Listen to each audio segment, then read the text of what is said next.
G20 शिखर सम्मेलन में भाग लेने इटली पहुंचे प्रधानमंत्री। कोविड से निपटने, अर्थव्यवस्था की मजबूती और जलवायु परिवर्तन जैसे मुद्दों पर होगी चर्चा।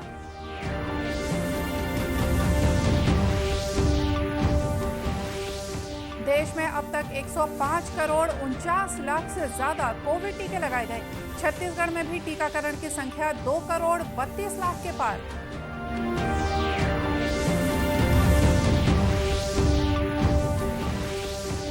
मुख्यमंत्री ने आदिवासियों से ढेकी का चावल, मुनगा पाउडर और शहद खरीदा। जनजातीय समुदायों की जीवन शैली पर लगाई गई विकास प्रदर्शनी का अवलोकन भी किया।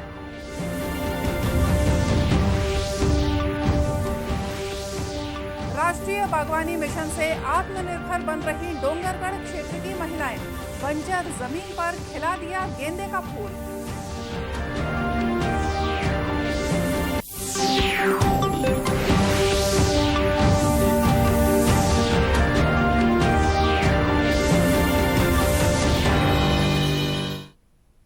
नमस्कार, आप देख रहे हैं दूरदर्शन समाचार। मैं हूं मोनिका शर्मा और आइए अब देखते हैं समाचार विस्तार से।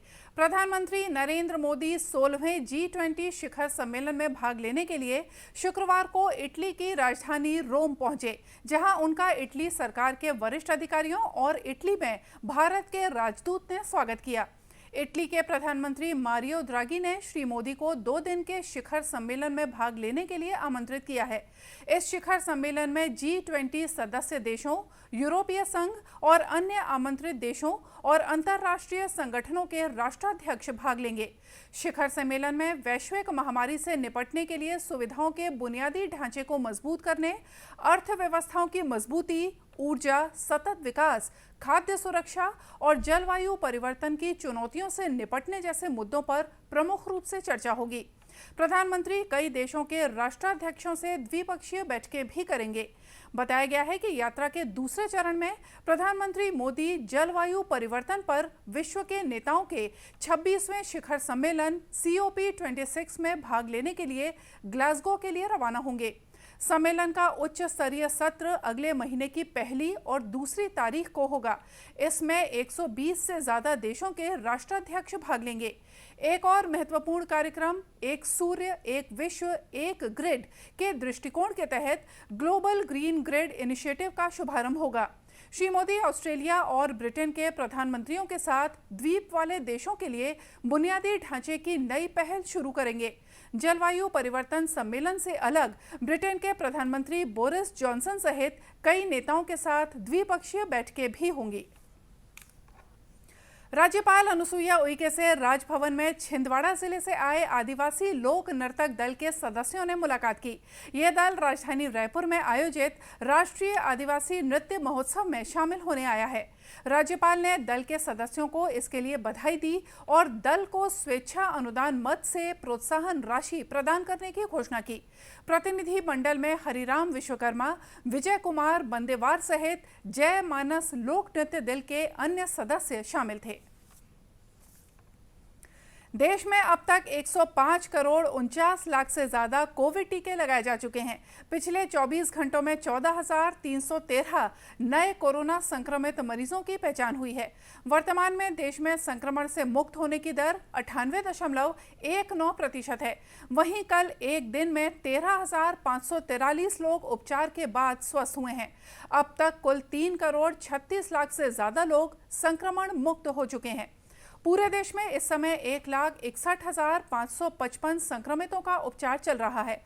अब तक 60 करोड़ 70 लाख से ज्यादा परीक्षण किए जा चुके हैं। केंद्र सरकार के अनुसार अब तक राज्यों और केंद्र शासित प्रदेशों को 111 करोड़ 13 लाख से ज्यादा कोविड रोधी टीके उपलब्ध कराए जा चुके हैं। स्वास्थ्य मंत्रालय ने कहा कि 12 करोड़ 73 लाख से ज्यादा टीके अभी भी राज्यों, केंद्र शासित प्रदेशों और निजी अस्पतालों के पास शेष हैं। इधर छत्तीसगढ़ में अब तक 2 करोड़ 32 लाख 37 हजार से ज्यादा कोविड टीके लगाए जा चुके हैं, जिनमें से 1 करोड़ 59 लाख 81 हजार से ज्यादा सिंगल डोज और 72 लाख 56 हजार से ज्यादा दोनों डोज लगाई जा चुकी हैं। प्रदेश में वर्तमान में संक्रमित मरीजों की दर 0.12% है। पिछले 24 घंटों में 22,629 सैंपलों की जांच की गई, जिनमें 28 व्यक्ति संक्रमित पाए गए हैं। वहीं प्रदेश के 16 जिलों में कोरोना का कोई भी नया मामला सामने नहीं आया है। प्रदेश में वर्तमान में कुल सक्रिय मरीजों की संख्या 300 है। मुख्यमंत्री भूपेश बघेल ने रायपुर के साइंस कॉलेज मैदान में आयोजित राष्ट्रीय आदिवासी नृत्य महोत्सव के दौरान जनजातीय समुदायों की जीवन शैली और विभिन्न विभागों द्वारा लगाई गई विकास प्रदर्शनी का अवलोकन किया। इस दौरान मुख्यमंत्री ने सहज भाव से लोगों से मुलाकात की और उनका हालचाल भी पूछा। प्रदर्शनी में मुख्यमंत्री ने मरवाही दनी कुंडी का ढेकी का चावल, मुनगा पाउडर और शहद की खरीदारी भी की। अनेक स्टॉलों में अपनी प्रस्तुति दे रहे नर्तक दलों से भी मुख्यमंत्री ने मुलाकात की और उनके साथ फोटो खिंचवाकर उनका उत्साहवर्धन किया। शिल्पग्राम में कर्मा और आदिम जाति विकास विभाग के स्टॉल में सेंदूर खाड़ से बैगा नर्तक दलों से उन्होंने मुलाकात की। दल के मुखिया ने फेंटा, कलगी और वीरनमाला और केलिंगा भेंट कर मुख्यमंत्री का स्वागत किया। वहीं समाज कल्याण विभाग के प्रदर्शनी हॉल में शराब मुक्ति अभियान के बैनर तले नशा मुक्ति की प्रेरणा दे रहे गायक मंडली के पास जब मुख्यमंत्री पहुंचे तो गायक मंडली द्वारा गाए जा रहे गीत के बोल सुनकर उद्योग मंत्री कवासी लखमा झूमने लगे। मुख्यमंत्री ने भी दल के सदस्यों की सराहना की। उन्होंने धनवंतरी जेनेरिक मेडिकल स्टोर के स्टॉल पर योजना के तहत जेनेरिक दवाइयों की बिक्री की जानकारी ली। इस दौरान मुख्यमंत्री ने प्रदर्शनी देखने आए एक ग्रामीण को अपने पास बुलाकर उनका नाम और फसल कटाई के बारे में पूछा। कोदूराम साहू नाम के ग्रामीण ने मुख्यमंत्री को बताया कि वे कवर्धा के कोसमंदा गांव से आए हैं। उनके पास 4 एकड़ भूमि है, फसल कटाई चल रही है। इस दौरान मुख्यमंत्री और मंत्रिमंडल के सभी सदस्यों ने आयोजित नृत्य महोत्सव की प्रस्तुतियों का भी आनंद लिया। वीर शहीदों की याद में जांजगीर जिला पुलिस द्वारा पुलिस स्मृति दिवस का आयोजन किया गया। इस अवसर पर वीरों की शहादत को याद करते हुए उन्हें नमन किया गया। एक निजी स्कूल के परिसर में आयोजित इस कार्यक्रम में कलेक्टर जितेंद्र शुक्ला और पुलिस अधीक्षक प्रशांत ठाकुर भी मौजूद थे।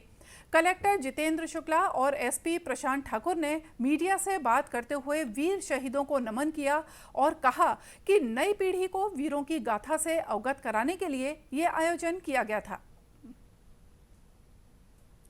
हमारे देश में, हमारे समाज में शांति व्यवस्था बनाए रखने के लिए खाकी वर्दी पहन करके जो हमारे समाज की शांति के लिए न्यौछावर हो गए, ऐसे वीर जवानों को आज हम नमन करते हुए उनके स्मृति को संजोने के लिए यहाँ पे एकत्रित हुए हैं। और ऐसे समय में उनके लिए सच्ची संवेदना, श्रद्धांजलि यही हो सकती है कि उनके जो बलिदान है, अमूल्य बलिदान है, उसको हम याद करें और ऐसे समय में उनके परिवारजन और बाकी जो लोग हैं उन सभी के प्रति हम सहानुभूति रखें और जो संभव हो कर सकें। कार्यक्रम के माध्यम से हमारे शहीदों को स्मरण किए, उनको श्रद्धांजलि दी। और एक ये इसलिए भी अच्छा ज़रूरी है क्योंकि हमको हमारे जो आने वाली पीढ़ी है, जो आगे की पीढ़ी है, जो कि देश की भविष्य है, इनको इन चीज़ों के बारे में जानकारी होना चाहिए कि शहीद दिवस क्यों मनाया जाता है और किस कारणों से मनाया गया है और इन कौन से जवान या कौन से अधिकारी कैसे शहीद हुए हैं उनके बारे में उनको जानकारी हो। ये सब चीज़ें इस पर इंगित हुआ। इस कार्यक्रम में जिले के दर्जन भर स्कूल के छात्र छात्राएं भी शामिल हुए, जिन्होंने देशभक्ति और संस्कृति से ओतप्रोत सांस्कृतिक कार्यक्रम प्रस्तुत कर शहीदों को नमन किया।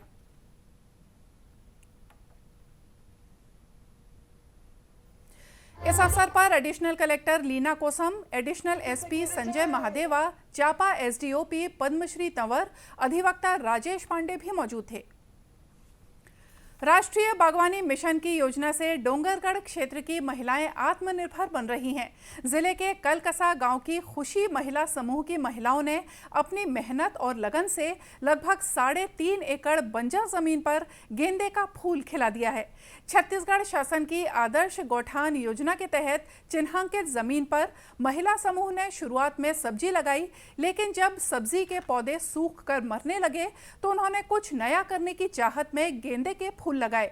उन्हें उद्यानिकी विभाग द्वारा लगभग 10,000 गेंदे के पौधे उपलब्ध कराए गए। महिला समूह के सदस्य संतोषी ने बताया कि सब्जी बाड़ी से उन्हें कोई आमदनी नहीं हुई, लेकिन गेंदा फूल की खेती से उन्हें काफी आर्थिक लाभ मिल रहा है।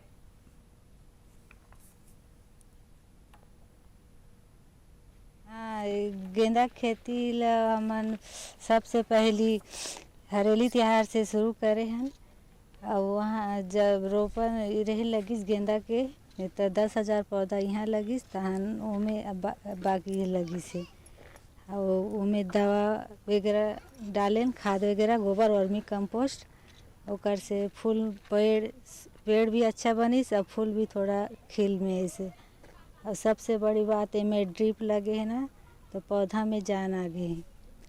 तो हम खुशी समूह के महिलाएं हैं, सब एकजुट होके काम करते हैं। उद्यानिकी विभाग के उप संचालक राजेश शर्मा ने बताया कि महिलाएं यहां गेंदे के फूल का बेहतर उत्पादन कर आर्थिक रूप से सशक्त हो रही हैं। गांव जिले में जो हमारे आदर्श गौठान है उसमें गेंदे की खेती और हमने सब्जी का कार्यक्रम लिया है, लेकिन कलेक्टर साहब की विशेष मंशा प्रशासन की तरफ से हमको जो सहयोग किया गया कि कलकत्ता का जो हमारा गौठान है यहाँ लगभग 3-3.5 एकड़ ज़मीन है, तो इसमें हम लोग पहले सब्जी ले रहे थे तो उसमें हमको इतना फ़ायदा नहीं दिखा, तो इस साल हमने इसमें गेंदा की खेती करवाई और आज आप देख रहे हैं कि वास्तव में हमारा जो समूह है महिला समूह खुशी के नाम से और उनके द्वारा बहुत अच्छी तरह से इसको किया जा रहा है और हमको संभावना है कि 3-3.5 एकड़ में लगभग 4 से 5 लाख रुपए की आमदनी होना चाहिए। राजनांदगांव कलेक्टर तारण प्रकाश सिन्हा ने कहा कि गेंदा फूल की खेती के बाद मां बमलेश्वरी मंदिर में चढ़ने वाले इन फूलों से अगरबत्ती बनाने के व्यवसाय से भी महिलाओं को जल्द ही जोड़ा जाएगा ताकि फूल से आर्थिक सशक्त होने के साथ ही अगरबत्ती उत्पादन से भी महिलाओं को आर्थिक लाभ मिल सके। स्व सहायता समूह को हमने गेंदा फूल उत्पादन के लिए प्रोत्साहित किया है और इसके पहले जो फूल थे वो कलकत्ता और नागपुर से आ रहे थे।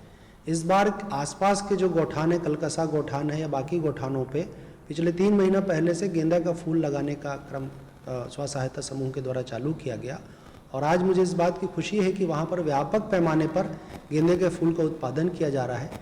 बीती नवरात्रि में स्व सहायता समूह ने गेंदे के फूल बेच के काफ़ी लाभ कमाया है और आगामी वाले त्यौहार दिवाली वगैरह में भी उनके द्वारा गेंदे के फूल बेचे जाकर पैसा कमाया जाएगा। और इसमें खास बात यह है कि ये नगद फसल है, बहुत कम समय में हो जाता है और बड़े पैमाने पर इसमें राशि मिलती है।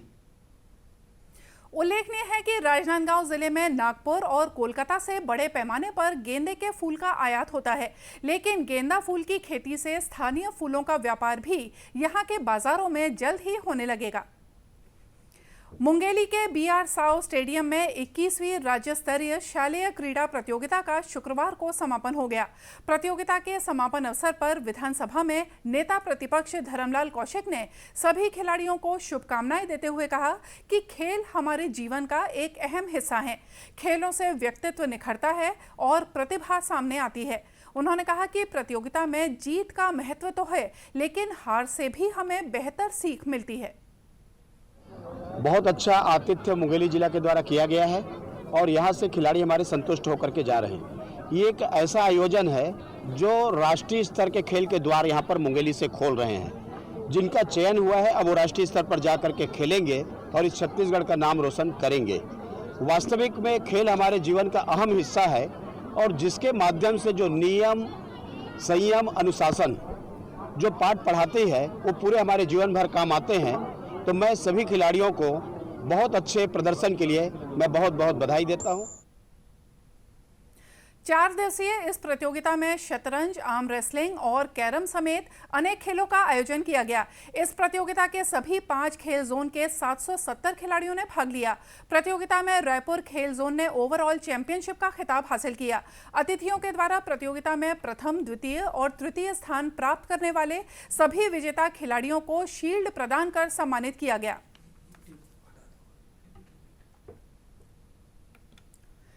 और आइए देखते हैं अंत में मुख्य समाचार एक बार फिर से। 16वें G20 शिखर सम्मेलन में भाग लेने इटली पहुंचे प्रधानमंत्री कोविड से निपटने, अर्थव्यवस्था की मजबूती और जलवायु परिवर्तन जैसे मुद्दों पर होगी चर्चा।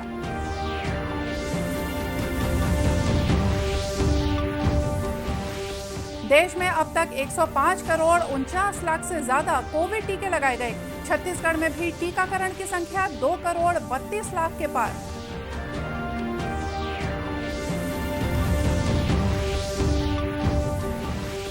मुख्यमंत्री ने आदिवासियों से ढेकी का चावल, मुनगा पाउडर और शहद खरीदा। जनजातीय समुदायों की जीवन शैली पर लगाई गई विकास प्रदर्शनी का अवलोकन भी किया।